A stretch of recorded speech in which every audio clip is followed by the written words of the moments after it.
morning, everyone, and happy Veterans Day.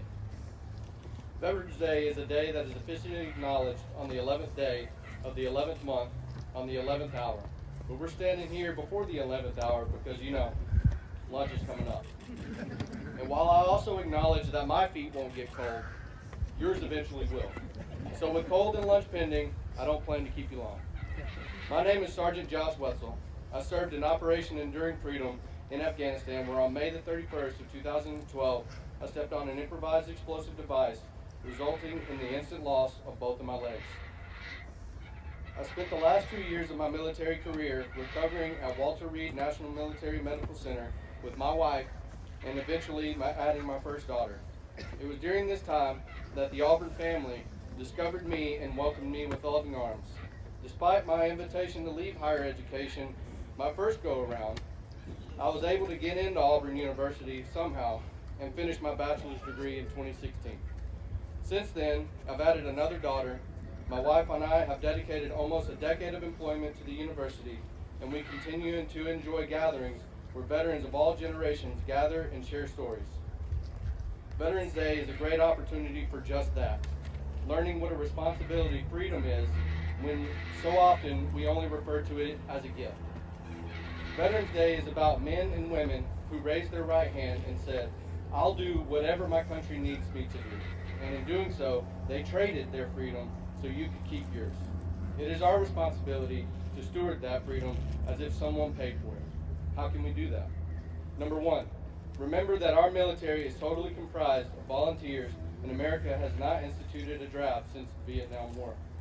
The average age of current service members is about 29 years old, which means most of our men and women in uniform were too young to remember 9/11. Yet their call to serve is still there. Make sure you encourage those who are currently serving because they are taking your place, whether you're aware of it or not. Number two, when a service member takes their branch's oath, they are writing a blank check to the United States of America, up to the amount of their own life. As I have seen with my own eyes, war will cash that check with no hesitation. These men and women are aware of this and say yes anyway.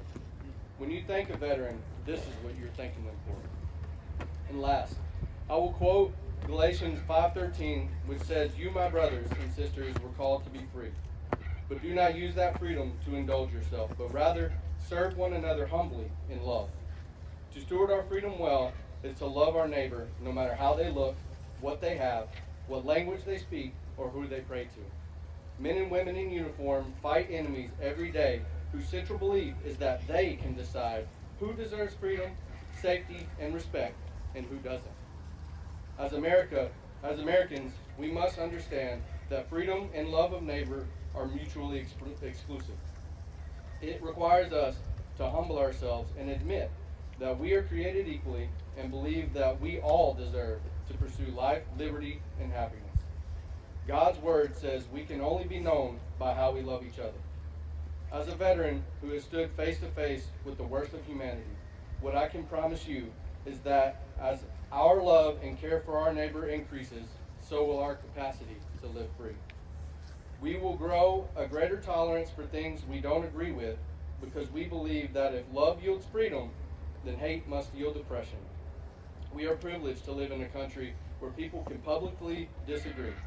But the real test is having a maturity to love our neighbor with no prerequisite. If Americans are to remain free, we must stand in the gaps of our differences with a humble gratitude for the freedom to do so. And if you are a person of faith, you know that this testing is both refining and develops perseverance.